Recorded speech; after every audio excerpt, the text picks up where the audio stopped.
To all you rational thinkers, I'm Maggie Liu. Today we're going to dissect a narrative system that represents an extreme form of information warfare. The protagonist possesses an almost cheat-level advantage in intelligence. Let's step into today's story. When the Crown Prince was attacked, I threw myself in front of him without regard for my life. After I awoke, His Majesty came in person and asked what reward I desired. I looked toward Crown Prince Xiao Chengyan. The man I had secretly loved for 6 years stood as graceful as jade, gentle and peerless. I was just about to utter the words, "Grant us a marriage," when Quping's inner voice exploded inside my head. "Whatever you do, my lady, do not marry the Crown Prince. The love of his life is Liu Ruyan. He refuses to give up the military power of the general's household, yet he cannot bear to make Liu Ruyan a secondary consort. In our last life, after he married you, the first thing he did was strip the Shen family army of its authority. He subjected you to 3 whole years of cold cruelty, and he did not even spare your 1-month-old child." A chill swept through my entire body. The Emperor asked me again. I steadied myself on my knees and enunciated every word. "This subject's daughter desires 10,000 taels of gold." The entire court fell silent. The Crown Prince's hand paused as he raised his tea. "The Emperor, that's all?" The cold moon curved like a hook. As the icy blade pierced flesh, it made a dull, sickening sound of tearing. Agony shot from my spine through every limb and bone. It was no ordinary pain. It felt as though my entire spinal cord had been ripped out. In half a breath, cold sweat soaked through the moon-white brocade robe beneath my outer garments. My strength gave way, and I collapsed into arms scented faintly of winter plum. They were Xiao Chengyan's arms. The embrace I had dreamed of drawing close to throughout 6 long years of secret love. "Ling Yi," Xiao Chengyan's voice sounded above me, raw with frantic urgency and trembling. He clutched me tightly, his fingertips quivering. Those eyes, normally as cool as a solitary moon, were now filled with shock and anguish. Half an hour earlier, that genuine panic in his eyes might have sent me into raptures. I might even have thought that losing half my life to this blade had been worth it. But now my ears rang, and the myriad lanterns lining Chang'an Avenue rapidly drained of color before my eyes. Alongside Xiao Chengyan's anxious cries, an icy thought, steeped in ruthless calculation, erupted from nowhere. Damn it! Why did Shen Lingyi throw herself in the way? I spent half a month arranging this ruse. The assassins were supposed to wound me lightly, so I could naturally ask Father Emperor for command of the southern garrison patrols. By taking the blade, she has not only ruined my plan, but handed that old bastard Shen Chongyuan the righteous merit of saving the heir. Still, it is not a total loss. If Shen Lingyi survives, the Shen family will owe me a life-saving debt. If she dies, Shen Chongyuan will lose his legitimate daughter, and I can use the chance to console him and swindle the Shen army's command from his hands. The voice was cold and viscous, like a venomous snake's tongue brushing my eardrum. Xiao Chengyan's lips had not moved at all. He still held me, his face stricken with grief as he roared at the guards rushing over. "Imperial physician! Summon an imperial physician. If the slightest harm comes to Miss Shen, I will have every one of your families put to death." Yet the voice in his mind was mercilessly calculating the price of my life and the Shen family's 100,000 troops. In that moment, what hurt more than the wound in my back was the icy shattering of my heart. 6 years. A single smile at the polo grounds when I was 10 had led me to secretly embroider sachets for him for 3 years, to pray to every god and Buddha for the security of his position as heir, and even to throw myself before a black-clad assassin's curved blade before my mind had time to think. So in his game, I was not merely a stepping stone. Nightmares surged over me. There was no light in the dream, only countless clamorous voices roaring madly inside my head, forcing their way in. I did not hear them with my ears. They exploded directly against the inside of my skull, making my very bones ache. My lady, please wake up." A familiar sobbing voice dragged me bodily out of the endless mire. The sunlight stabbed painfully into my eyes. I cracked them open. The familiar rosewood canopy bed in my chamber at the general's estate came into view. The air was thick with the smell of blood and bitter medicinal herbs. My personal maid, Kuai-ping, was bent over the bedside, her eyes swollen like walnuts and a damp cloth clutched tightly in one hand. The instant she saw me open my eyes, she sprang upright as though struck by lightning. "My lady, you're finally awake." Kuiping's lips trembled violently, and tears fell like broken strands of pearls onto the embroidered quilt. Yet at the very second she spoke, another voice, shrill, terrified, and filled with blood-soaked hatred, rose without warning and unleashed a towering wave inside my mind. Thank heaven. The gods have shown mercy. This time my lady did not die at the hands of that poisonous woman and that beast. She's awake. She finally woke before the imperial decree arrived. It was today in our last life too. The moment she awoke, His Majesty sent the chief eunuch to ask what reward she wanted. My foolish devoted lady asked for a marriage decree before the entire court and pushed the rest of her life into the hell that was the Eastern Palace. Xiao Chengyan, that beast worse than pigs or dogs. From beginning to end, Liu Ruyan was the only woman in his heart. He married my lady only to seize control of the Shen army. For 3 years after the wedding, he confined her to the rear courtyard and tormented her with cold neglect. He let Liu Ruyan destroy her health with slow-acting poison, and they even sent the young master, barely a month old, to a country estate on the pretext that he was sickly, where he froze to death. Then, on that final night of torrential rain, Liu Ruyan's trusted servant shoved my lady into the lotus pond alive. Not even an intact body was left behind. Plop. The damp cloth fell from Kuiping's hand. I lay rigid on the bed as all the blood in my body froze solid in an instant. Our last life. Imprisonment. Poisoning. My child frozen to death. Not even my remains preserved? I stared fixedly at Kuiping's meek, grief-stricken face. Her lips had not moved, yet those venomous and despairing memories mingled with the sound of rain-lashed water in the night, poured through her thoughts and drove into the depths of my soul, word by word, like steel needles. I could hear not only Xiao Chengyan's thoughts, I could hear Kuiping's thoughts as well. Kuiping had been reborn, and somehow I had gained the divine power to see into people's hearts. "My lady, what's wrong? Does your wound hurt again? This servant will summon the imperial physician at once." Seeing my vacant stare, Kuiping went deathly pale and turned in a fluster toward the outer room. I must not panic. I cannot let anyone discover the truth. I returned with my memories, and even if it costs my worthless life, I will never allow my lady to set foot in the Eastern Palace again. Xiao Chengyan, Liu Ruyan, you blood-sucking demons. I will tear you both apart in this life. As Kuiping's hysterical roar echoed in my mind, my eyes suddenly stung. So in our last life, the only person who stayed with me to the end and shed every last tear for me was this young maid. Meanwhile, the man I had devoted 6 years to loving had been calculating how to have every member of the Shen family executed, Kuiping. My voice came out as hoarse as stone scraping over sand, my throat tasting of dried blood. "This servant is here. What is it, my lady? How long was I unconscious?" 3 whole days, Kuiping wiped away her tears. "The master received word at the front and is racing back as fast as he can. Madam has not slept for 3 days and nights. The old madam only just persuaded her to rest after she nearly collapsed. And His Highness the Crown Prince has sent precious medicinal herbs every day. Before this morning's court session, he even knelt outside Taihei Hall for half an hour as self-punishment, saying he had failed to protect you and begging His Majesty's forgiveness." Kuiping's face was filled with gratitude as she spoke, but the voice in her mind was spitting furiously. Bah! What a sanctimonious hypocrite, begging forgiveness. He was clearly putting on a pitiful performance before Father Emperor. He is using my lady's wound to win sympathy and make His Majesty believe the Shen family is bound to the Eastern Palace. What a fine performance of misery. What a deeply devoted crown prince. I closed my eyes and drew a deep breath. My lungs pulled at the wound in my back, sending through me a wave of excruciating pain. Yet it was nothing beside the fury blazing inside my heart.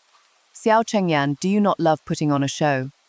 Do you not intend to use the Shen family's blood as the ladder to your throne? Then I will see this performance through to the very end with you. Report."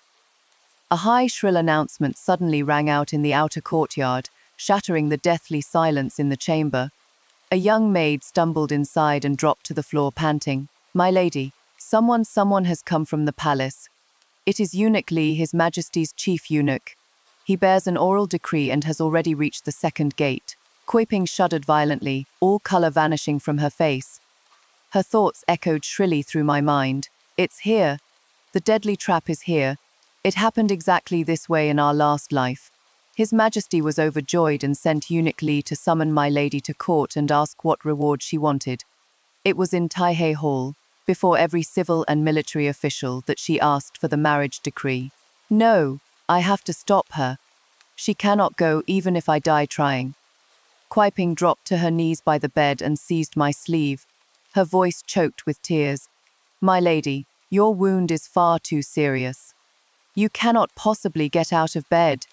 This servant will turn Eunuch Li away and tell him you are still unconscious. That won't be necessary. I opened my eyes. In that instant, every trace of weakness and confusion disappeared, replaced by bone-deep, icy resolve. Help me dress. Kui Ping froze. My lady. Help me dress and arrange my hair. I clasped Kui Ping's cold hand and spoke one measured word at a time. A daughter of the Shen family who can withstand this blade can stand her ground in Taihei Hall. Kui Ping studied me, her eyes filled with doubt and unease. But confronted by my unyielding gaze, she finally gritted her teeth and turned to retrieve the formal court robe that had long been prepared. So be it.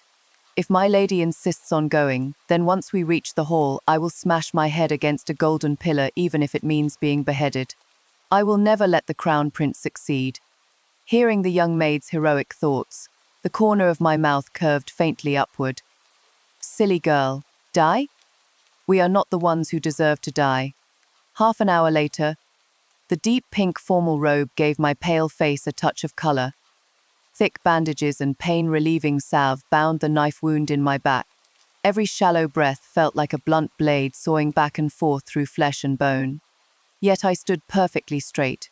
The carriage of the nation-defending general's estate traveled along Chang'an Avenue and entered the solemn, icy palace that had devoured countless lives. The vermilion palace walls glowed crimson beneath the sun, just like the blood-clouded water of the lotus pond in which I had died in my last life. Before Taihei Hall, 999 white marble steps climbed into the clouds. I refused the palanquin offered by the young eunuch and climbed the cold stone steps one by one. Blood seeped through the bandages on my back and stained the white underrobe, yet I did not so much as furrow my brow. Today, Tai Hole would not be my execution ground. It would be the place where I tore Xiao Chengyan's ambition to pieces. Shen Lingyi, daughter of the nation-defending general, enter. The eunuch's high, drawn-out cry echoed in layers through the magnificent hall. The heavy doors slowly opened, and dazzling sunlight poured inside. Civil and military officials stood in ranks on either side of the hall. Their grave, searching, curious gazes turned toward me as one.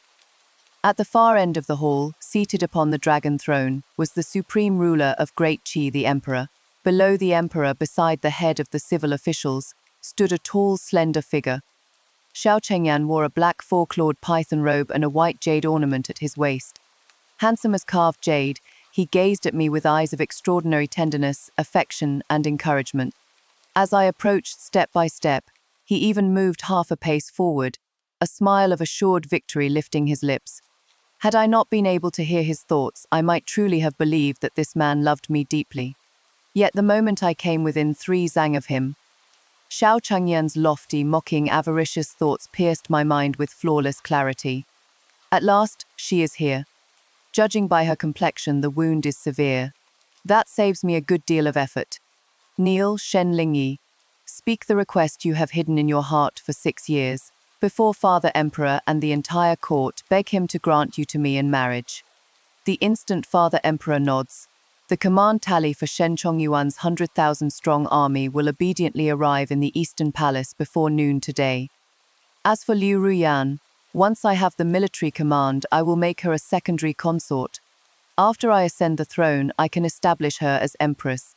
A crude daughter of a military household like Shen Lingyi can keep the title of crown princess nothing more than a scrap of dignity for the Shen family. As those words sounded in my mind, I walked step by step to the center of the hall. I bent my knees and knelt. The cold golden floor tiles bit through my formal robes into my knees, and the pain kept me utterly lucid. This subject's daughter Shen Lingyi greets your majesty. May the emperor live for 10,000 years, 10,000 years, 10,000 years. The emperor leaned slightly forward on the dragon throne, his expression kindly and his voice filled with unconcealed praise and concern. Shen girl, rise at once. During the Lantern Festival attack, you risked your life to save the crown prince. That is a great merit. The imperial physician told me the wound in your back nearly reached your lungs and placed your life in grave danger. Seeing you safe today brings me great comfort. The emperor waved a hand and declared, I have always distinguished clearly between reward and punishment. Shen Lingyi, you rendered great service in saving the heir. Tell me, what reward do you desire? Gold and silver, jewels, silks and satins, a fief or noble title, even the moon in the sky. Speak and I shall grant it today. The hall fell silent. Every gaze converged upon me. Xiao Chengyan stepped half a pace forward. His hand tightened faintly at his side, and a feverish light gleamed in his eyes. He was waiting for me to speak the words that would begin the deadly trap. Beneath the outer corridor, Queeping dropped to her knees with a thud. Her thoughts roared through my mind like floodwaters bursting a dam. Don't say it, my lady. I'm begging you. Whatever you do, don't say the words, grant us a marriage. I bowed in the center of the hall, my forehead pressed against the cold, golden tiles. The wound in my back burned as though tearing open, yet my mind had never been so clear or so cold. Xiao Chengyan, you want the Shen family's military power. You want to climb over my corpse to that supreme throne. In your dreams. I slowly raised my head, meeting the emperor's expectant gaze and Xiao Chengyan's look of certain victory. I cleared my throat. Every word rang out clear and forceful. This subject's daughter desires 10,000 taels of gold. Boom! The 6 words exploded like thunder and ricocheted violently through the solemn Taihe hall. Every civil and military official instantly turned to stone. My father, standing at the head of the military officials, nearly dropped the jade court tablet in his hand. His eyes bulged like bronze bells. The emperor stiffened on the dragon throne. His hand froze in midair with the teacup, and his kindly expression changed at once to stunned disbelief. As for Crown Prince Xiao Chengyan, Ainian standing to one side. The gentle smile on his face shattered completely. The hand holding his teacup jerked. The celadon cup struck the tray with a piercing clatter, spilling tea all over his hand. His pupils contracted violently as he stared at me as though I were a monster. From within 3 jang, the voice in his mind shrieked and raged. 10,000 taels of gold. What did she say? 10,000 taels of gold. Has she gone mad? Has she not secretly loved me for 6 years? Did she not nearly throw away her life for me? Faced with such an extraordinary imperial favor, she does not ask to become crown princess, she asks Father Emperor for money. Impossible. Absolutely impossible. Did that blade damage her brain? As Xiao Chengyan roared wildly in his heart, an exquisite satisfaction rose within me. Xiao Chengyan, can you not bear even this? This is merely the first great gift I have prepared for you. Shen girl, the emperor finally recovered. The corner of his mouth twitched as he looked at me, caught between laughter and exasperation. You saved the crown prince and spared the court from tremendous turmoil. For such heaven-reaching merit, all you want is 10,000 taels of gold. That's it?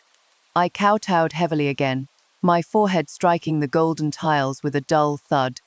My tone could not have been more sincere. Please allow this subject's daughter to explain, Your Majesty. I am merely a woman with no grand ambition. Only after coming so close to death did I understand how fragile life is. I am unworthy of high office or a generous stipend, and fame and status are no more than passing clouds. I ask only for 10,000 taels of gold, so I might open several shops in the capital, live without concern for food or clothing, and pass the rest of my life peacefully within my station. I beg Your Majesty to grant my wish. The speech left no opening for criticism. It exalted imperial authority while casting me as a young woman who, after facing death, had seen through worldly vanity and grown greedy for money and life. The emperor stared for a breath, then burst into delighted laughter. Ha ha ha ha ha. Good. What a refreshingly candid Shen girl. Practical, most practical. The emperor clapped and laughed, clearly delighted by my understanding of the greater good and lack of ambition. The Shen family already commanded 100,000 troops. Had Shen Lingyi used the opportunity to demand an exalted rank or a marriage binding her closely to the Eastern Palace, the emperor would instead have grown wary. By asking only for money, I dispelled the last trace of shadow in the sovereign's heart. If I truly gave you only 10,000 taels of gold, would the realm not laugh at its emperor for stinginess?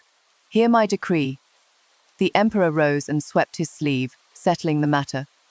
I grant Shen Lingyi, legitimate daughter of the nation-defending general, 10,000 taels of gold and 500 mu of fertile land outside the capital. I further bestow upon her the title County Princess Protector of the Realm. Officials below the 4th rank shall receive her without requiring her bow. The reward was 10 times greater than what I had requested. He had given me not only money but the tangible status of a county princess.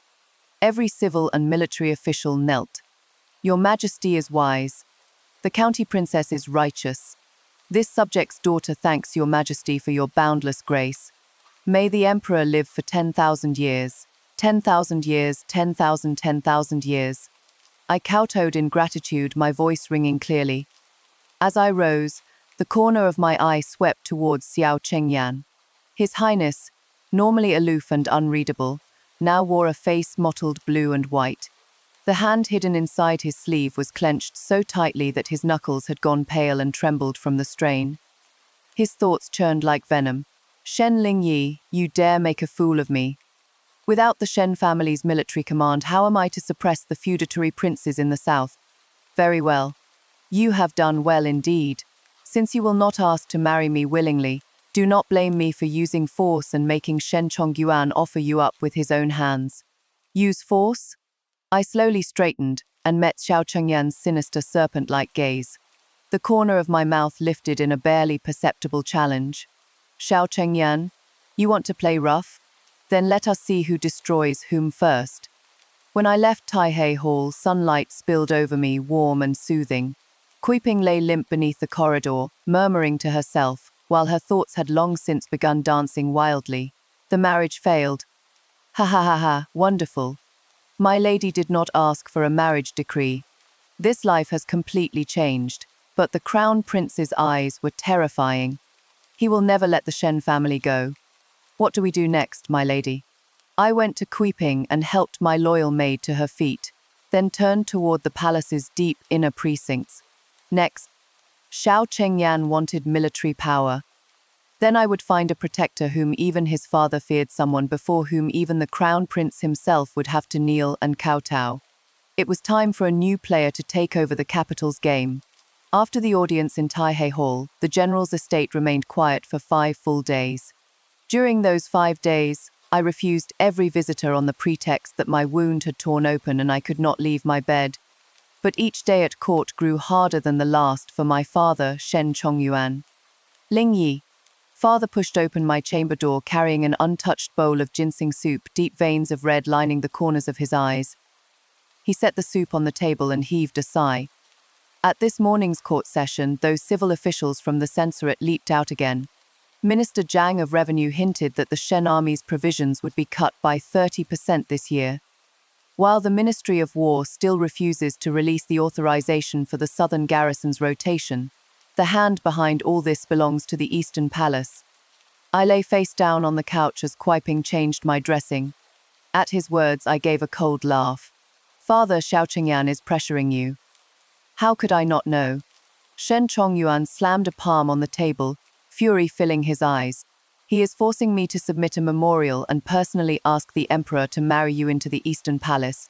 If I do not bow my head, the 100,000 men of the Shen army will not even have padded coats this winter. As father's suppressed roar sounded through the room, Kuiping's hands trembled faintly. Her thoughts churned wildly through my mind. It's happening, it was the same in our last life. Xiao Chengyan held the provisions of the 100,000-strong Shen army hostage and forced the master to kneel outside the Eastern Palace for an entire night. In the end, he had no choice but to agree to the marriage alliance. The master does not know that even after he agreed, Xiao Chengyan released only half the provisions. He embezzled the other half to buy the civil officials' faction. I pressed down on Kuiping's hand and raised my eyes to Father, my gaze as cold and hard as iron. Father, we cannot yield a single coin of the military provisions. If they withhold the authorization, take the imperial whip bestowed by the late emperor and sit outside the Ministry of War. As for Xiao Chengyan, a bloodthirsty gleam crossed my eyes. He will not be strutting for many more days. Just then, a young eunuch from the outer courtyard came trotting inside, holding a gilt invitation high in both hands. County Princess, an invitation from the Eastern Palace. Kuiping took the invitation and handed it to me. I opened it to find Xiao Chengyan's flamboyant affected calligraphy. 3 days hence, a spring appreciation banquet will be held in the eastern suburban Imperial Gardens, attended by the families of the capital's officials. I have specially prepared century-old black jade salve and hope to speak with the county princess so that your old wound may be healed. The wording was earnest and the etiquette impeccable. He had even included the rare black jade salve capable of restoring flesh and relieving pain. An ordinary woman might already have been moved beyond measure. Kuiping's thoughts instantly began to shriek. Don't go. My lady, you must not go. There was no spring appreciation banquet in our last life. After you rejected Xiao Chengyan in Taihei Hall, he went completely mad. This banquet is certain to be a deadly trap. I will go. I gently closed the invitation, pinching the words Eastern Palace hard beneath my fingertips. Why would I not? He has even prepared black jade salve. If I decline, would I not disappoint all the Crown Prince's painstaking good intentions? 3 days later, at the Imperial Gardens in the eastern suburbs, it was the 3rd month of spring. Peach blossoms covered the hills, a breathtaking sea of pink and white. Wine cups passed around the glazed pavilion. Nearly every family member of officials in the 4th rank and above had arrived. Noble women sat together, laughing and talking, while young lords and ladies composed verse beside the stream. I wore a moon-white brocade gown beneath a red fox fur cloak as thin as a cicada's wing. Supported by Kuiping, I slowly entered the gardens. Although my face remained pale, the sharpness between my brows and the noble air surrounding me instantly drew everyone's attention. The county princess protector of the realm has arrived. Tisk, I heard she was gravely wounded. She still came to the crown prince's spring appreciation banquet. What county princess protector of the realm? She is merely desperate for money. Asking for 10,000 taels of gold in Taihei Hall, she has disgraced every military household. Whispers rose and fell around me. Some were jealous, some mocking, and others watched with cold indifference. I paid them no heed and walked straight toward the glazed pavilion at the head of the gathering. At the center of the pavilion, Xiao Chengyan, dressed in a moon-white python robe, was drinking with several sons of civil officials. Not far from him sat a woman in pale purple palace dress. She had delicate features and flawless skin. Sitting there with bashful timidity, she resembled a tender white lotus. The capital's foremost talented lady, the legitimate daughter of the Liu family, Liu Ruyan. When he saw me approach, Xiao Chengyan set down his cup. A flash of cold calculation passed through his eyes, though his face warmed into a spring breeze smile. Lingyi, your wound has not yet healed. I was afraid you would not come. I inclined my body with faultless courtesy. How could this subject's daughter dare decline an invitation from your highness? Liu Ruyan also rose then. Pinching a handkerchief, she approached in a voice soft enough to drip water. Sister Shen, I have long admired your name. You risked your life to save His Highness during the Lantern Festival, and Ruyan admires you beyond words. I specially brewed a cup of snow-cap emerald for you today. Please taste it, it is perfect for recovering from an injury. She personally lifted a fragrant cup of tea from the stone table and offered it to me with a smile. Her posture was exceedingly humble, her gaze utterly sincere. However, the instant I came within 3 zang of Liu Ruyan, her venomous, hideous, hysterical thoughts bored into my ears like poisonous snakes. Bitch. This crude, shameless daughter of a military household. Why did His Majesty grant her the title County Princess Protector of the Realm? She stole the attention that should have belonged to me. But it does not matter. Drink. Hurry and drink that tea. The tea contains passion powder imported from the western regions. One sip and the drug will take effect within half an hour, driving you mad with lust. His Highness will then happen to lead people into the side hall and catch you coupling with two filthy beggars. Let's see what face you have left to live with then. To preserve its reputation, the Shen family will have no choice but to send you obediently to His Highness as a lowly concubine, and the command tally will fall into his hands. At the same time, Xiao Chengyan's thoughts also reached me, chillingly cruel. Ruyan's plan may be vicious, but it is extremely effective. Shen Lingyi, since you reject the respect I offered you, do not blame me for destroying your chastity. Once you are defiled, who beneath heaven besides me would dare take you? As their paired scheme sounded in my head, I clenched my hands beneath my cloak until my nails bit deep into my palms. Drug me? Find beggars? Destroy my chastity? Good. Very good. Xiao Chengyan, Liu Ruyan, you adulterous dogs truly are a pair of poisons made in heaven. Sister Shen, why won't you take it? Do you dislike the tea Ruyan brewed?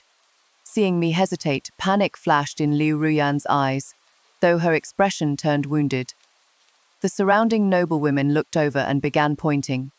The county princess protector of the realm certainly puts on airs.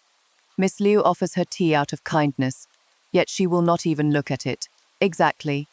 She is only a soldier's daughter. Does she truly think a county princess title lets her soar to the heavens? At the whispers around us, smugness flashed through Liu Ruyan's eyes. I smiled, a brilliantly innocent smile. How could you say such a thing, Sister Liu? You brewed the tea yourself. How could I possibly disdain it? I reached out as though to accept the cup, just as my fingertips were about to touch it. My foot suddenly slipped and my entire body fell backward. Ah, careful, my lady.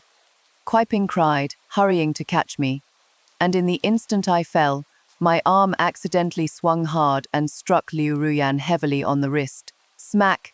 Ah! Liu Ruyan screamed. The cup of snowcap emerald laced with passion powder, tea, water, all of it overturned squarely across her own face and chest. The scalding tea made her shriek again and again in wretched disarray. Several holes appeared at once in her expensive pale purple palace dress, and the wet fabric clung to her body, revealing alluring curves. Worse still, the tea ran over the corners of her mouth and her skin, seeping directly into her body. Ruyan. Xiao Chengyan's expression changed drastically as he leaped to his feet and rushed over. The scene descended into chaos. Oh, I'm so sorry, so sorry. Kuiping helped me upright. I patted my chest, my face filled with panic and remorse. Sister Liu, I am truly sorry.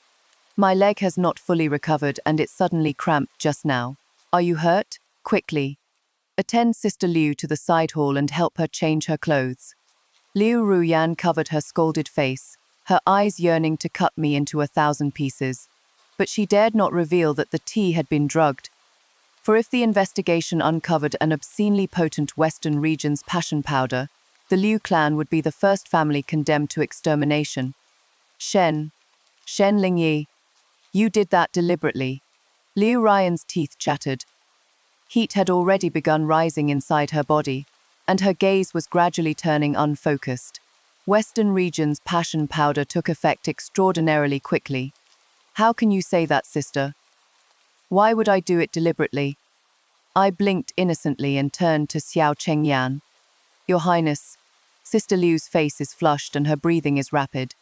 The scald must be severe. Take her to the side hall at the rear mountain to rest. It is quiet there, and perhaps a surprise is waiting for her. I placed deliberate emphasis on the word surprise. Xiao Chengyan's expression was hideous. Of course he knew what had been arranged in that side hall. He had personally placed 2 foul-smelling beggars inside, if Liu Ruyan went to the side hall while the drug was taking effect. There is no need. Xiao Chengyan gritted his teeth and glared at me. I will have someone escort Ruyan home. How could we do that? I suddenly raised my voice and called loudly to the families of the civil and military officials around us. Everyone! Lady Liu has been scalded and is burning terribly. Several madams, please help carry her to the side hall. At my booming shout, dozens of gossip-hungry noblewomen and young ladies instantly swarmed over. Oh! Why is Miss Liu's face so red? Good heavens, She is breathing as though she cannot catch her breath, and her eyes look strange. Quickly, carry her to the side hall. Do not delay her treatment. The noble women, eager to show their kind hearts, gave Xiao Chengyan no chance to refuse. In a flurry of hands, they lifted Liu Ruyan, whose drug had taken effect and who had begun tearing wildly at her own clothes, and surged grandly toward the side hall on the rear mountain. Xiao Chengyan could not stop them. Within 3 zhang, Xiao Chengyan's thoughts collapsed into madness. Damn it all. Those beggars are still locked inside the side hall. If these women catch Liu Ruyan rolling around with beggars, the Liu family will be utterly ruined. My reputation will be ruined too. Xiao Chengyan went deathly pale. Forgetting all dignity, he lifted the hem of his robe and sprinted madly toward the side hall after them. Watching his wretched retreat, I stood beneath a peach tree and dusted my hands. I no longer bothered to conceal the cold smile on my lips. My Lady Kaiping drew close, her eyes filled with shock. What happened to Miss Liu just now? She tried to steal a chicken and lost the rice used to lure it, I said indifferently. Come, let us join the excitement and watch the fine performance His Highness arranged himself. A quarter of an hour later, deafening screams and cries of alarm erupted from the side hall on the rear mountain. Heavens! Her chastity is ruined. Her clothes are in disarray. With 2 filthy beggars. Disgusting. Utterly disgusting. This is the capital's foremost talented lady. Shouts, sobs, and curses echoed across the entire rear mountain. On this day, Liu Ruyan's reputation rotted beyond all recovery. Xiao Chengyan's scheme had backfired. Not only had he failed to destroy my chastity, he had personally pushed his beloved woman into an abyss beyond redemption. I stood at the back of the crowd and watched the farce with cold eyes. The wind blew, scattering peach blossoms through the air. I knew Xiao Chengyan had been forced to the edge of a cliff. Next, like a rabid dog, he would use every military and political force at his command to destroy the Shen family at any cost. I touched the letter long since written and tucked inside my robe. It was time. God of War, Xiao Chengyuan, it is your turn to enter the stage. The scandal of Liu Ruyan entangled with 2 filthy beggars in the imperial gardens swept like a hurricane through every street and alley of Chang'an overnight.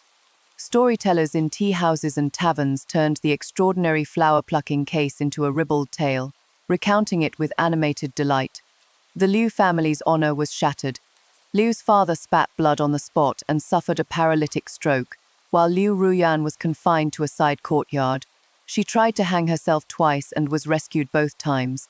To preserve his own pride, Xiao Chengyan endured the cold stares of the entire court and brought the disheveled, thoroughly disgraced Liu Ruyan into the Eastern Palace as a nameless, lowly concubine. But I knew this was only the brief, deadly stillness before the storm. A rabid dog bites most viciously of all. Late on the 4th night, during the 4th watch, the cold wind howled, dark clouds pressed down upon the city, and the air carried the damp chill of approaching rain.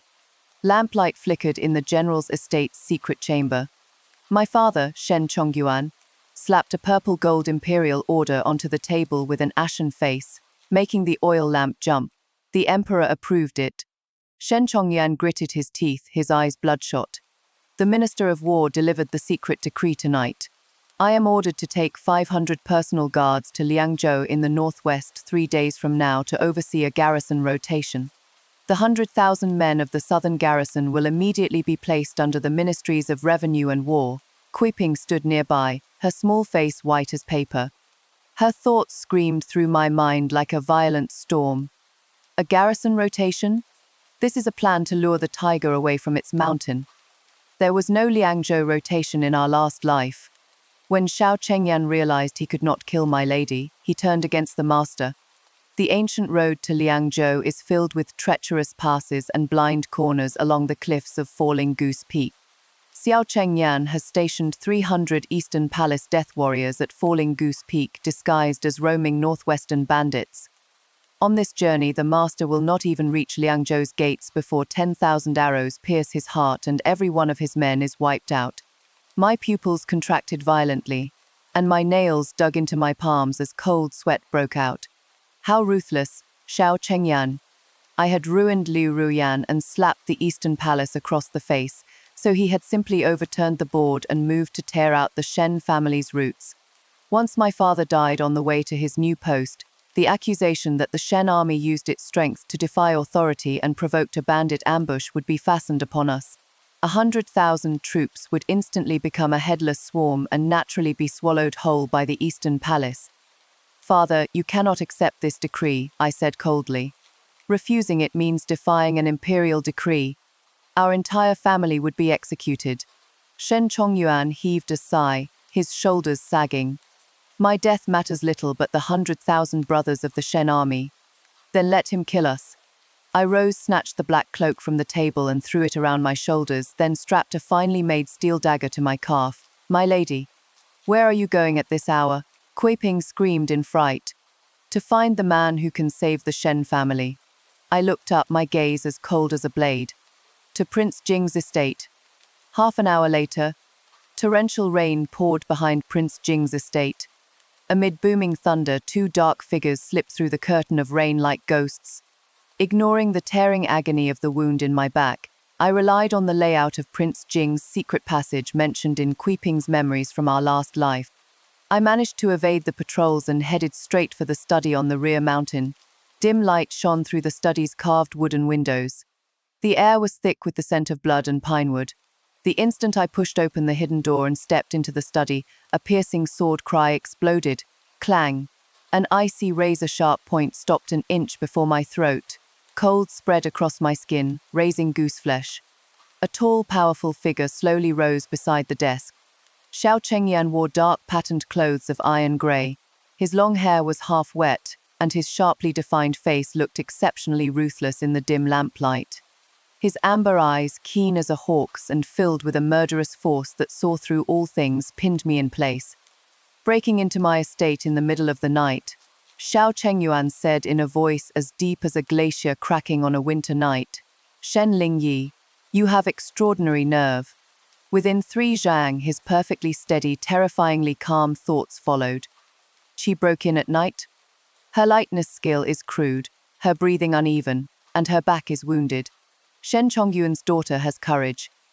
Has she come because of the Liangzhou transfer order? The crown prince has moved against the Shen family. The northern border will be next. If she proves useless, I will pierce her throat now and spare myself the disaster she might bring to my door. Hearing the cold, brutal test in his heart, I felt no fear. Instead, I straightened my spine. I reached up and slowly pushed the sword point away from my throat with 2 fingers. "Your Highness, Prince Jing," I said, meeting his eyes, each word ringing like steel. "This subject's daughter has come to deliver a heaven-sent opportunity to you and a ready-made coffin to the Eastern Palace." Xiao Chengyuan lifted a brow but did not sheath his sword. He merely sneered. "An opportunity?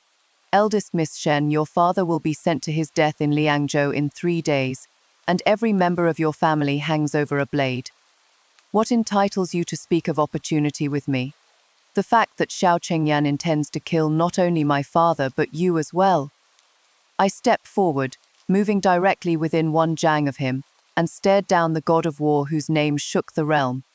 "Xiao Chengyan is not sending my father to Liangzhou merely to seize his fief. He means to cut off your retreat. Liangzhou is the throat through which provisions reach the northern border. Once the Eastern Palace takes control of the Shen army, it will strangle the supply route to your 300,000 northern troops within 3 months.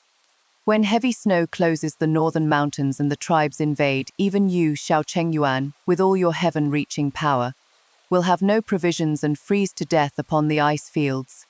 Xiao Chengyuan's gaze shifted faintly. For the first time, a violent ripple disturbed his formerly placid thoughts. She actually saw through the Liangzhou supply route. Those old foxes at court all believe the crown prince merely covets the Shen family's military command. Yet this girl saw the northern supply route at a glance. Shen Chongyuan raised a fine daughter, but Xiao Chengyuan's face remained as hard as iron. He snorted. "Why should I believe you? Even if the crown prince harbors such intentions, I command a mighty army. Why should I plot with a sheltered young woman? Because I know the exact location of Xiao Chengyan's death warrior ambush." I leaned closer and lowered my voice until every word cut like a blade. "The blind corner at Falling Goose Peak. The Eastern Palace sent 300 black-clad death warriors disguised as roaming northwestern bandits. They carry 100 jin of black powder and plan to blow my father and his 500 personal guards to pieces in the valley. Crack! The tea caddy in Xiao Chengyuan's hand shattered instantly. Heaven-reaching bloodlust erupted in his amber eyes. Black powder. That is a forbidden, highly profitable military commodity. The Eastern Palace dares smuggle black powder. Falling Goose Peak, black powder? The Crown Prince has gone mad. If he succeeds, the entire northwestern defense line will collapse. But not even my covert guards uncovered this secret. How did Shen Lingyi learn of it? Could she have planted a master spy inside the Eastern Palace? Hearing the storm raging through Xiao Chengyuan's heart, I knew I had wagered correctly. I tore off my cloak, revealing my pale yet resolute face, and held up 3 fingers. First, I want your highness to dispatch the northern black cavalry tonight. Ride through the night to Falling Goose Peak, surround and annihilate the Eastern Palace's 300 death warriors, and seize the black powder as irrefutable evidence. Second, I want your highness to take command of the Liangju escort under the name of Northern Military Exercises and keep my father safe. Third, I paused, a ruthless red light rising in my eyes. I want the Crown Prince's hand driven permanently out of the northwest. Xiao Chengyuan studied me deeply. Night wind blew through the open window, making the lamplight sway. Silence. A deathly silence lasting half an incense stick. Just as the wound in my back began throbbing and cold sweat soaked my underclothes, Xiao Chengyuan abruptly sheathed his sword. With a crisp clang, the blade returned to its scabbard. He strode before me and looked down from his towering height. To my surprise, the corner of his mouth slowly curved into a ruthless, bloodthirsty smile. Shen Lingyi, Xiao Chengyuan said deeply, I will pacify Falling Goose Peak and preserve the Shen family. What then can you give me? I raised my head and met his gaze without retreating, speaking one deliberate word at a time. From this day forward, the Shen family's 100,000 iron cavalry will follow Prince Jing's command alone. And my offer to marry you at the Empress Dowager's birthday banquet will remain valid for life. I did not merely intend to borrow his power. I would drive both myself and the Shen family completely into Xiao Chengyuan's camp and become the sharpest blade in his hand. Xiao Chengyuan looked at me, a feverish light gleaming in his eyes.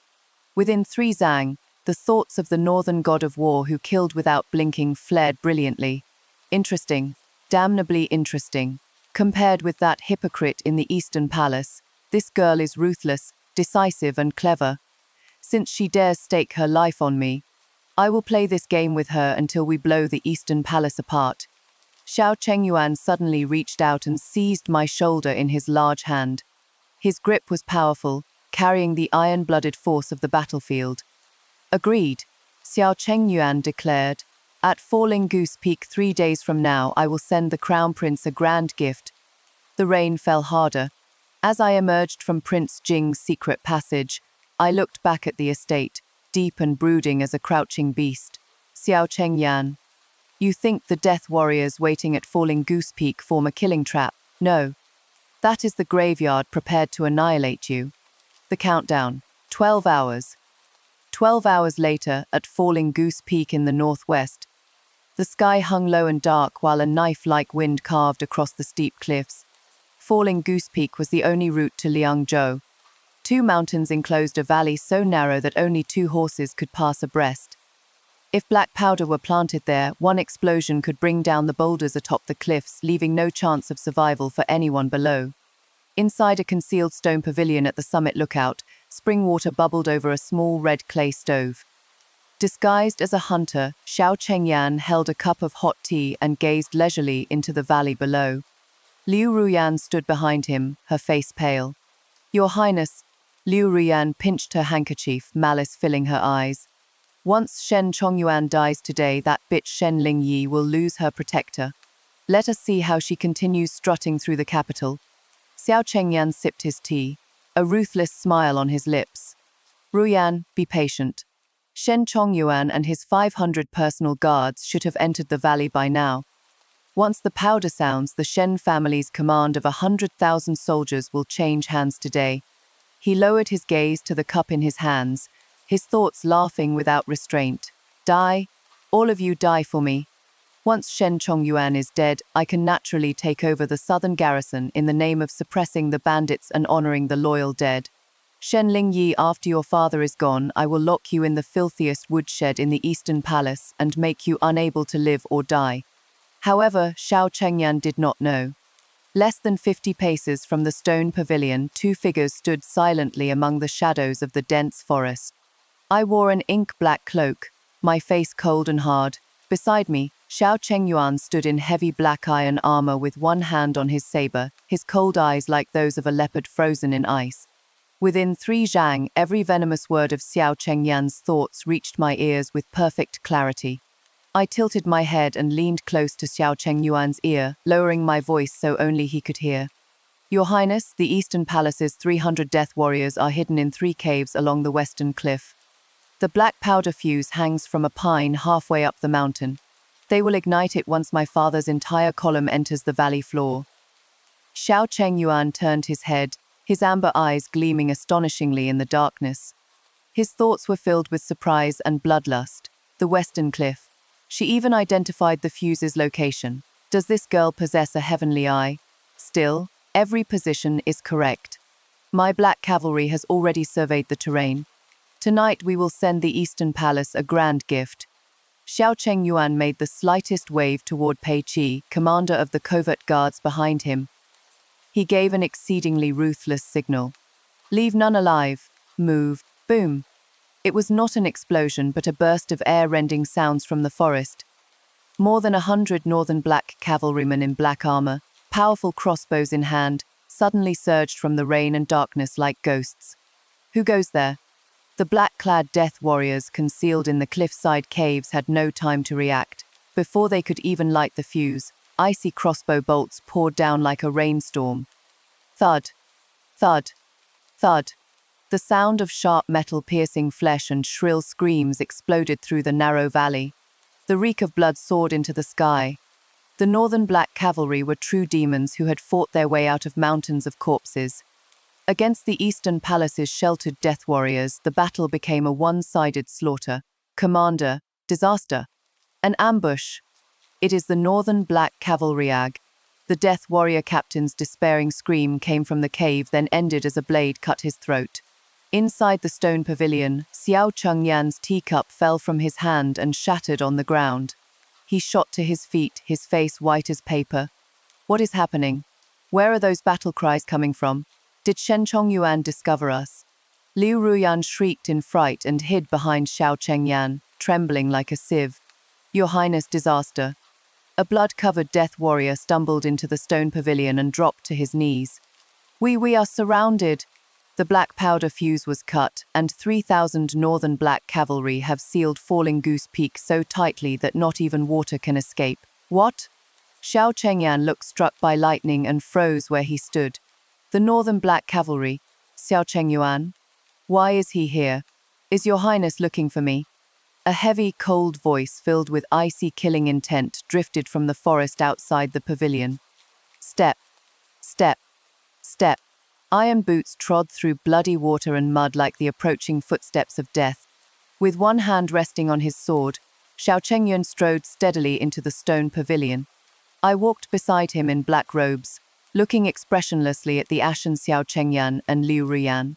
Behind us, dozens of northern black cavalrymen escorted more than a dozen captured death warriors and carried 5 large chests of unexploded black powder, which they slammed into the center of the pavilion. Crack!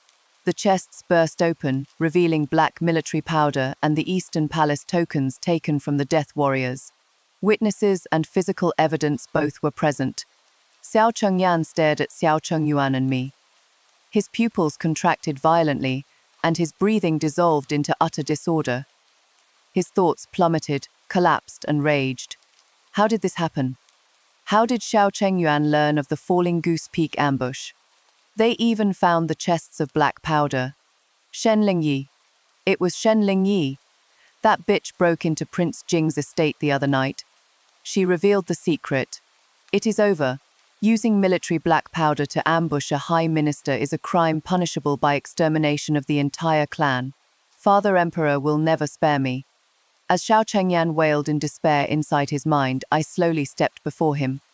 The mountain wind blew back my black hood, revealing the mocking smile on my face. "Your Highness," I said softly, glancing down at the black powder beneath my feet, "is the scenery at Falling Goose Peak to your satisfaction?" "Shen Lingyi." Xiao Chengyan's teeth chattered, his eyes yearning to tear me limb from limb. You turned against your own. You conspired with an outsider against me." "Conspired?" I sneered and snapped up my gaze, 2 lifetimes of suppressed hatred blazing violently in my eyes. "Xiao Chengyan, who conspired against whom? You used a garrison transfer to lure my father to Falling Goose Peak and planted black powder to blow 500 Shen family guards to dust. Your eyes have gone red with greed for the Shen family's military command, have they not?" "Nonsense."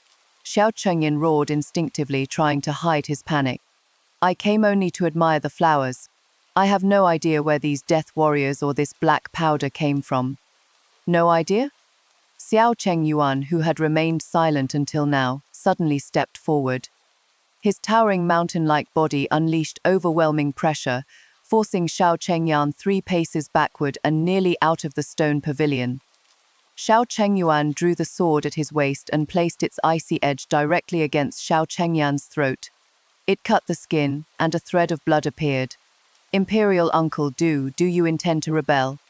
Xiao Chengyan cried, his face deathly pale. Xiao Chengyuan looked down at him as though at a dead dog. "Rebel." The crown prince privately hoarded military black powder, attempted to murder the realm's commanding general, and sought to sever the supply route of 300,000 northern troops. Who precisely is rebelling?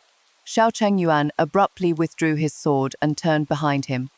"Men, seize the Eastern Palace death warriors, the black powder, His Highness the Crown Prince and Miss Liu. Escort them to the capital by 800 Li urgent relay. I will personally ask my imperial brother in Taihei Hall whether this realm of Great Qi belongs to the Xiao family or to the Eastern Palace's selfish ambition." "Xiao Chengyuan, you dare!" Xiao Chengyan screamed, but the northern black cavalry gave him no opportunity to resist. Chains flew out and tightly bound the noble crown prince and Liu Ruyan from head to foot. Liu Ruyan wet herself in terror and wailed for her parents while Xiao Chengyan's face turned ashen, leaving only endless despair and fear in his thoughts. Standing at the summit, I watched them escort Xiao Chengyan away and slowly released a long breath. The Falling Goose Peak ambush had not only saved my father and the Shen family guards, it had also personally pushed Xiao Chengyan's position as crown prince over the cliff. Xiao Chengyuan came to my side, removed his black cloak and fastened it around my shoulders.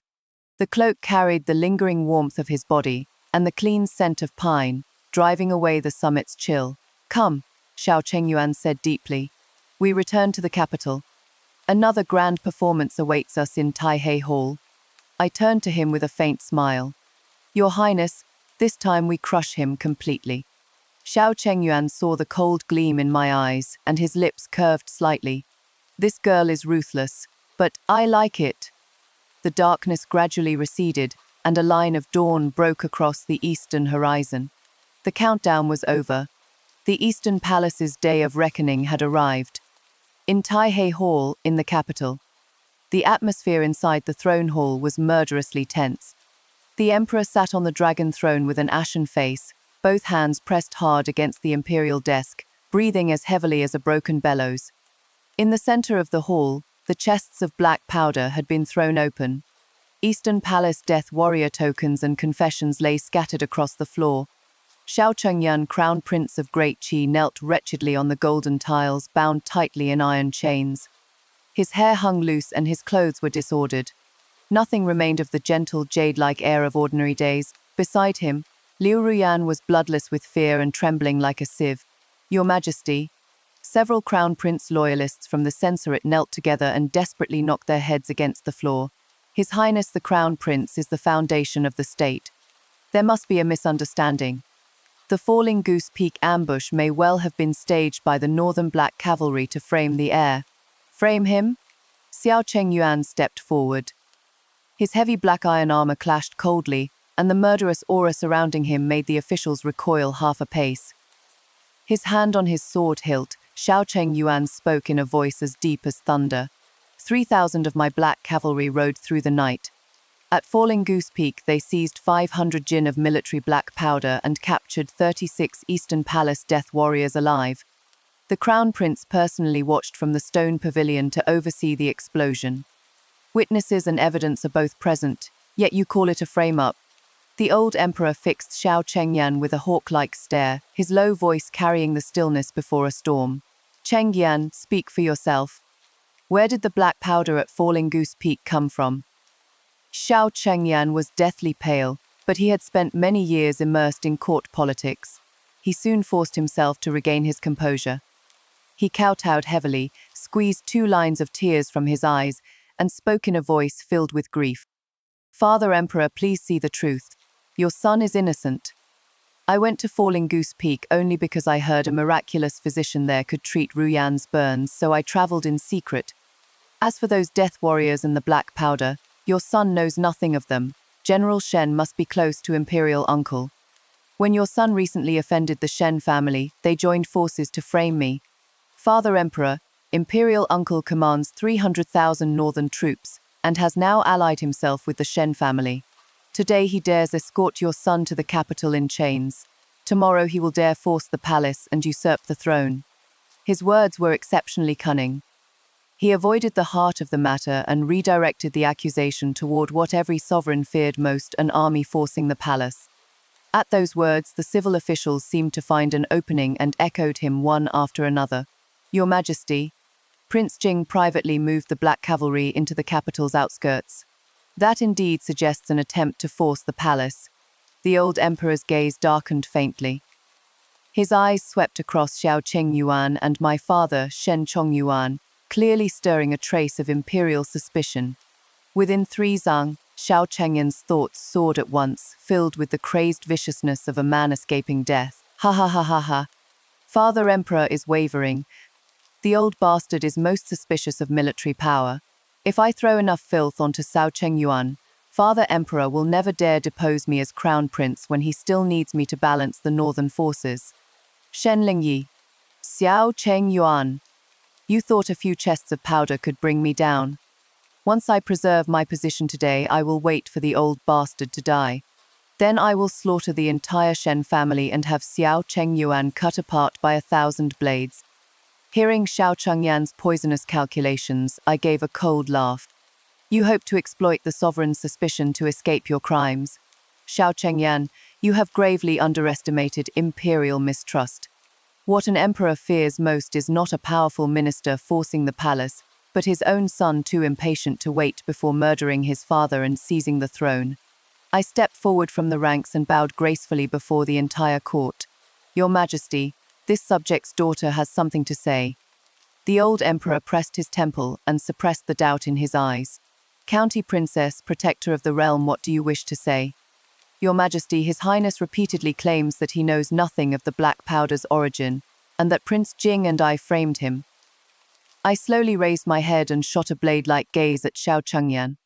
Then may I ask His Highness whether I also hid the sandalwood-carved honored seal of the retired emperor beneath the floor tiles of the Tranquil Heart study in the Eastern Palace rear courtyard. Boom! The words honored seal of the retired emperor struck the hall like a massive bomb. Every civil and military official gasped, terrified out of their wits.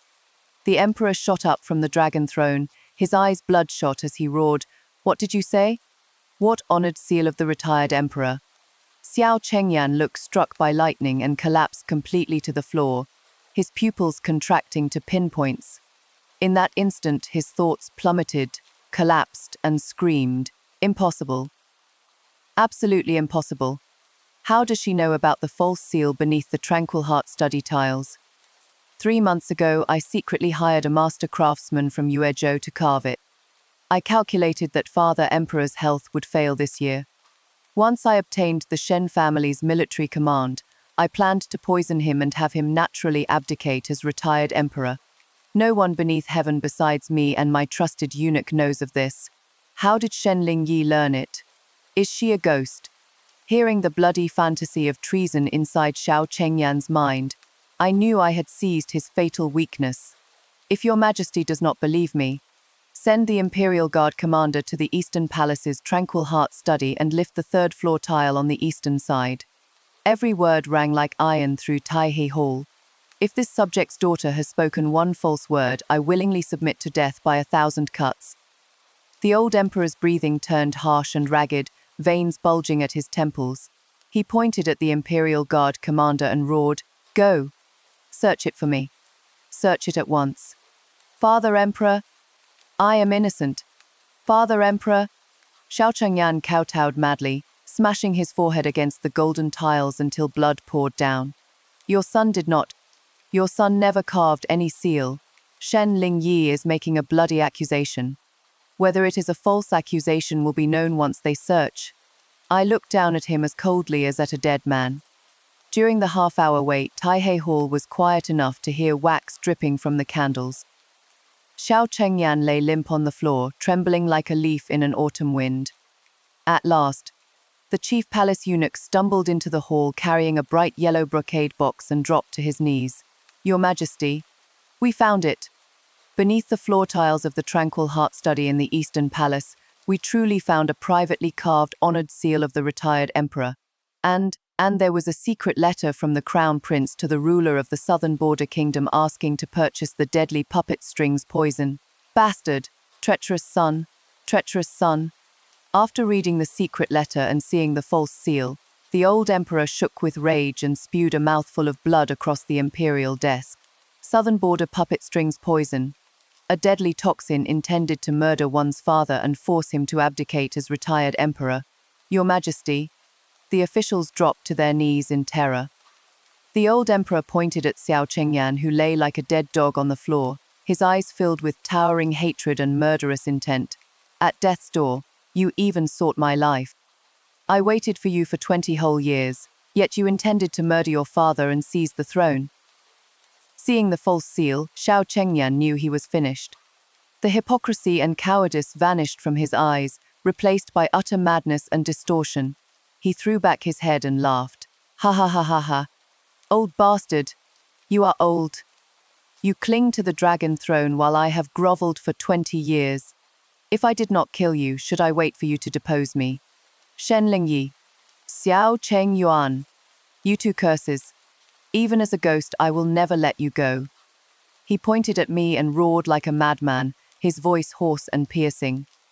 The old emperor shoved aside the imperial desk, drew the sovereign's sword hanging on the wall, and hurled it down the steps with a crash. "Hear my decree." The old emperor's voice was icy and merciless, filled with the absolute wrath of a sovereign. "Strip Xiao Chengyan of his title as crown prince. Remove him from the imperial clan and reduce him to a commoner. Sever the tendons in both his legs and confine him to the imperial clan court's death prison. He shall never rise again. The Liu family plotted treason and conspired with the deposed crown prince.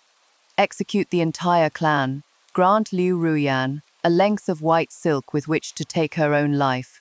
The decree was spoken. The dust had settled. "No. Your Highness, save me. Save me." Liu Ruyan screamed as the imperial guards dragged her away like a dead dog. Xiao Chengyan's legs were brutally trampled and broken. He let out a shrill, agonized scream of despair as they dragged him from Taihe Hall. Every civil and military official fell silent as winter cicadas. No one dared speak another word for the Eastern Palace. Standing in the center of the hall, I watched Xiao Chengyan leave 2 horrifying trails of blood as he was dragged away and released a long breath. "In our last life, he pushed me into the lotus pond and destroyed every member of the Shen family. In this life, I stripped away his skin with my own hands, shattered his dream of becoming sovereign, and cast him into an inescapable hell beyond redemption." Cao Chengyuan came to my side and asked in a voice only the two of us could hear, "Satisfied?" I turned to him. My eyes were damp, but an extraordinarily bright, dazzling smile slowly spread across my face. "Satisfied?" As Xiao Chengyuan watched me smile, his gaze softened faintly. Within 3 Jiang, the thoughts of this decisive god of war were as gentle as a spring breeze sweeping over the northern snow. She smiled. "How beautiful. From this day forward, while I am here, no one will ever make her suffer the slightest grievance again." I clenched my hands beneath my cloak, the tips of my ears growing warm.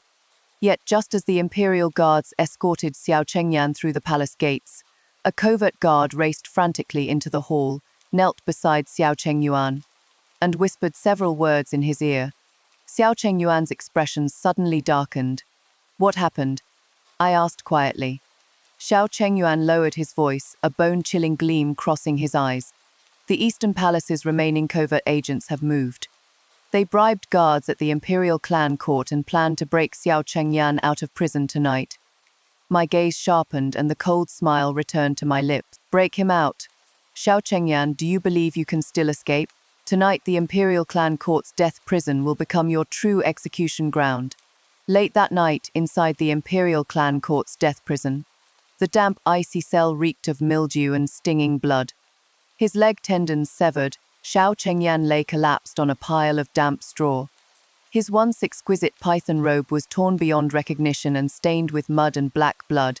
His eyes bulged as he stared fixedly at the ceiling, venomous, beast-like breaths gurgling in his throat. "Shen Lingyi, Xiao Chengyuan." He rasped the two names. Each time he spoke them, his palms clawed savagely into the dirt floor until his nails split and blood poured from them. "Once I escape, once I reach the southern border, I will borrow an army and return to the capital. I will flay you and tear out your tendons." Suddenly, boom! A violent explosion erupted outside the death prison. Flames soared skyward as thick smoke rolled like a storm down the cell corridor. "Kill!" Battle cries and clashing iron filled the air. Several assassins dressed as black-clad death warriors carried sharp blades and cut down the drugged guards along their path before kicking open the cell door. "Your Highness, this subordinate arrived too late to rescue you." The death warrior captain dropped to his knees. 3,000 survivors of the Eastern Palace await outside the city. The secret passage is open. Please leave the capital with us at once and travel to the southern border. Sick madness and wild ecstasy burst into Xiao Chengyan's eyes. "Ha ha ha ha ha. Good, good. Heaven has not abandoned me." Struggling onto the death warrior's back, Xiao Chengyan was lifted and carried, his eyes blazing with bloodthirsty vengeance. "Quickly. Take the secret passage. Once I leave the capital, I will make them repay every debt in blood." The fire burned ever more fiercely and smoke billowed. Carrying Xiao Chengyan, the death warrior passed through the narrow, dark prison and reached a dry, abandoned well in the rear courtyard of the Imperial Clan Court. Beneath the well lay an ancient secret passage leading beyond the city. "Quickly. Into the well," the death warrior captain growled. Yet just as Xiao Chengyan reached the mouth of the well and leaned halfway toward the passage, whoosh! A sharp arrow tore across the sky. Thud! A tempered steel arrow instantly pierced the skull of the death warrior carrying Xiao Chengyan. Blood sprayed across Xiao Chengyan's face. The death warrior crashed down and Xiao Chengyan fell like a sack of refuse. His ruined legs struck the stones with a crisp sound of breaking bone. "Ah, my legs, my legs!" Xiao Chengyan screamed and rolled across the ground in agony. "Your Highness, where are you fleeing in the middle of the night?" A cold, clear voice filled with endless mockery drifted through the surrounding flames. Xiao Chengyan shuddered and stiffly turned his head. Beside the smoke-shrouded well, countless northern black cavalrymen in black armor had already surrounded the entire rear courtyard without leaving a single opening. Bows were drawn, swords and spears bristling. At the center of the black cavalry, Xiao Chengyuan stood cold as a god in a black, gold-threaded python robe, one hand resting on his sword. Beside him, I wore a red fox fur cloak and looked down upon Xiao Chengyan from above, framed by the flames filling the night. "Shen Lingyi?" Xiao Chengyan's eyes nearly split with rage, blood seeping between his teeth. "Why are you here? How do you know about the Imperial Clan Court's secret passage?" Within 3 zang, Xiao Chengyan's utterly shattered, despairing, reality-doubting thoughts stabbed violently into my mind. Impossible. Impossible. This passage was left by the previous dynasty. No one beneath heaven besides me and the Eastern Palace death warrior captain knows of it. How did she bring men to block the exit in advance? What sort of monster is she? How does she calculate every one of my escape routes? As his thoughts screamed madly, I slowly approached and crouched before him. The brilliant red of my cloak contrasted starkly with the deathly grey of his face. Xiao Chengyan, you thought your death warrior's prison break tonight would be your road to survival? I leaned close to his ear and lowered my voice so only he could hear. From the moment you bribed the Imperial clan court guards, every move you made took place beneath my eyes. Half an hour ago, the 3,000 black cavalry under His Highness annihilated every last survivor of the Eastern Palace outside the city. Your final card is gone. Boom! The words struck like 5 thunderbolts at once, shattering Xiao Chengyan's final hope. His face turned ashen. He stared hollowly at the night sky, unable even to scream. Gone. The Eastern Palace death warriors were gone. His retreat to the southern border was gone. The throne, the military power, the dignity he had dreamed of, all of it was gone. Why? Black blood spilled from Xiao Chengyan's mouth as he stared at me in bewilderment and despair. Shenling Yi, for 6 years I treated you with the utmost care. I even took you to see the Lantern Festival lights. Why are you so ruthless?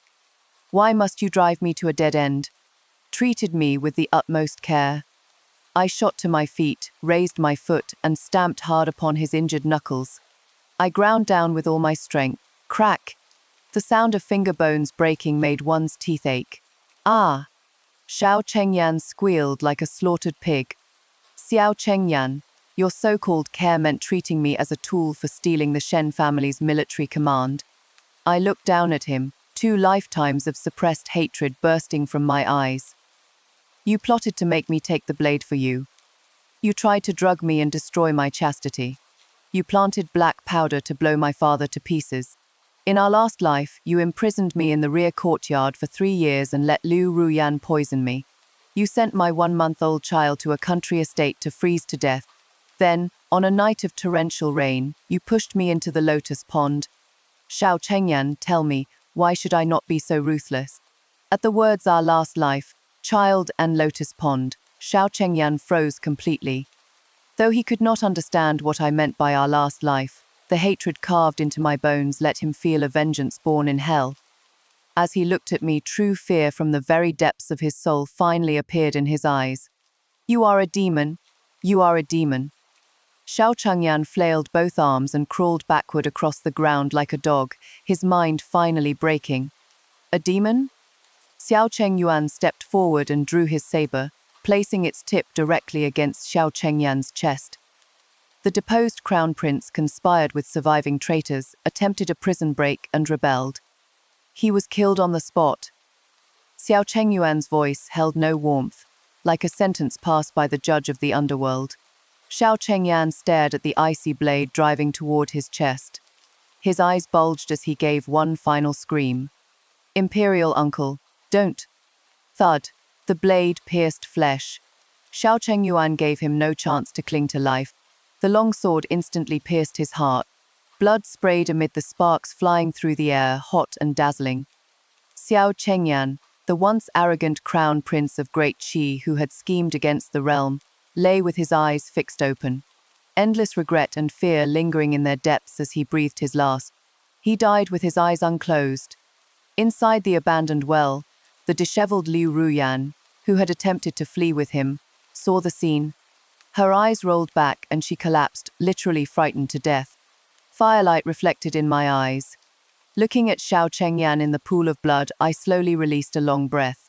The nightmares of my last life, the despair and cold of those endless rainy nights, vanished completely with Xiao Chengyan's death. Given another life, I had not only preserved my parents and the Shen family, I had personally cut down every last one of my enemies. It is over. Xiao Chengyuan sheathed his sword, removed his cloak and drew my entire body firmly into his arms, shielding me from the blood across the ground and the cold wind. His palm was broad and warm as it gently patted my back. Within 3 zang, the thoughts of the cold, merciless northern god of war were filled with boundless tenderness and possessiveness. It is all right now, girl. Your vengeance is complete. From this day forward, while I am here, no one in all Great Qi will harm even a hair on your head. I leaned against his broad, solid chest and listened to his strong, steady heartbeat. My eyes grew damp, but an extraordinarily happy smile slowly spread across my lips. I wrapped my arms tightly around his waist. Your Highness, let us go home. Yes, let us go home.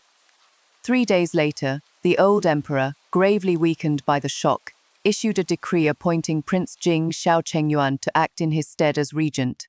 The Shen family's military command remained as stable as Mount Tai, and Shen Chongyuan was created Duke Defender of the Realm, rising to the highest rank among officials. On the 28th day of the third month, the grand wedding at Prince Jing's estate took place as scheduled. That day, 10 li of red bridal splendor filled Chang'an Avenue and the people cheered. Wearing the most magnificent phoenix coronet and embroidered wedding robes beneath heaven, I walked the long red carpet and took the hand of the man who would shelter me from every storm for the rest of my life. The divine ability to hear thoughts allowed me to see through a hypocritical viper and to embrace the god of war who was meant for me. In this life, I finally became the version of myself of which I was proudest.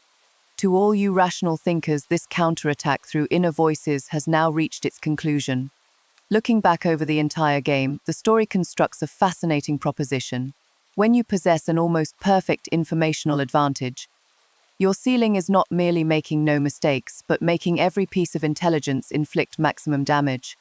When most people hear another person's true thoughts, their first response is hurt, anger, or self-protection. Shen Lingyi is different. When she hears Xiao Chengyan calculate if she dies, Shen Chongyuan loses his legitimate daughter, and I can console him and swindle the Shen army into my hands. She does not collapse. She immediately begins reassessing that information's strategic value. Such psychological resilience is an ability more precious than hearing thoughts itself. 3 decision points deserve individual analysis. First, the speed with which she processes the 10,000 tales of gold intelligence. Almost no hesitation passes between Kuai-Ping's thoughts entering her mind and Shen Lingyi speaking. This shows that while receiving the information, she has already completed a full reconstruction of the situation where each person's interests lie, whom each option benefits, and what the optimal solution is. This capacity for real-time modeling is more valuable than the mind reading itself. Many people hear the truth, yet remain torn between emotion and reason for a long time. She does not. She directly delivers the result. Second, the game she designs to recruit Xiao Chengyuan. She does not go to Prince Jing's estate to beg for rescue, she goes to make a deal. What she offers is not merely I possess information, but I possess information that determines life and death for both of us. By beginning with the supply route, she binds the lifeline of Xiao Chengyuan's northern army and the Shen family's survival to the same rope. This is not an appeal for pity.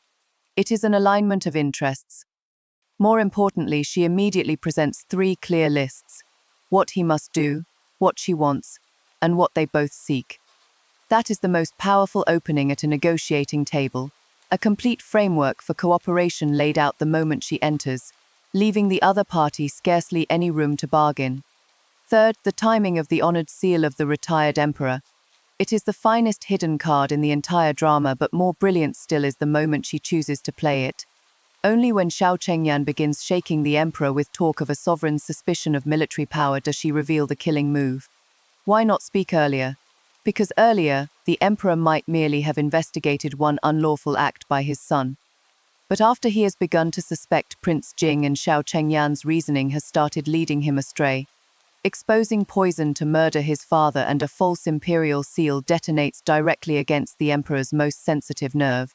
It is a perfect combination of emotional trigger and informational content, a precisely calculated psychological moment.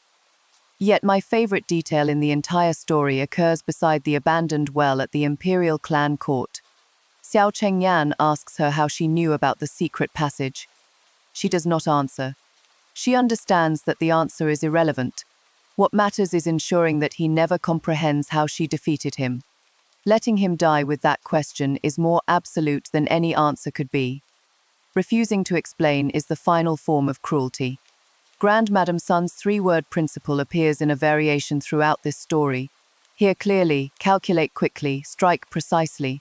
The first 2 abilities come from talent. The last is a will honed by hatred across 2 lives. If you also appreciate this cool-headed narrative that turns perfect information into the perfect weapon and sends every trap back exactly as it came, please like, comment, and subscribe to register your systemic approval. I am Maggie Liu. Information is the bullet. Decision is the hand that pulls the trigger. Until our next game, goodbye.